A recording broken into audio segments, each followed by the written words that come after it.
Son 5 il ərzində Azərbaycanda mənzillərin qiyməti həm ilkin, həm də ikinci bazarda təxminən 46% artıb. Bu barədə Azərbaycan Mərkəzi Bankının maliyyə stabilliyi haqqında yarımillik hesabatında məlumat verilir. Sənəddə qeyd olunur ki, 2020-ci ildə pandemiya dövründə daşınmaz əmlak bazarında nisbətən sabitlik müşahidə olunsa da, sonrakı illərdə qiymət artımı tendensiyası güclənib. Mütəxəssislərin sözlərinə görə bu bahalaşma hazırda da davam edir. Həm yeni tikililərdə, həm də köhnə mənzil bazarında. Qiymət artımının əsas səbəbləri kimi tikinti materiallarının bahalaşması, yeni yaşayış layihələrinə yüksək tələbat, eləcə də ipotek kreditləşməsində məhdudiyyətlər göstərilir. 2020-ci ildən etibarən ipoteka kreditlərinin həcmi artsa da, 2023-cü ildən etibarən bu artım tempi zəifləməyə başlayıb.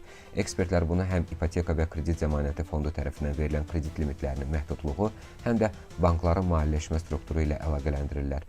Bu amillər bankların öz vəsaitləri hesabına ipoteka krediti vermək imkanlarını məhdudlaşdırır. Belə şəraitdə sual yaranır. Hazırda 100 min manata haradan mənzil almaq mümkündür?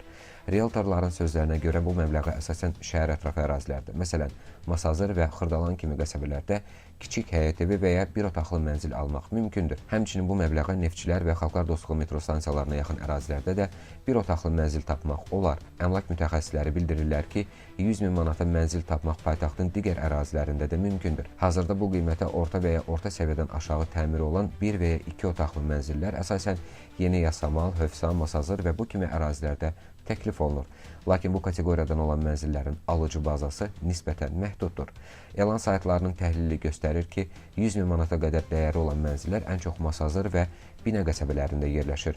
Bununla belə inşaatçılar və Memar Əcəmi metro stansiyalarının yaxınlığında da bu məbləğdən aşağı qiymətə bəzi təkliflərə rast gəlmək mümkündür.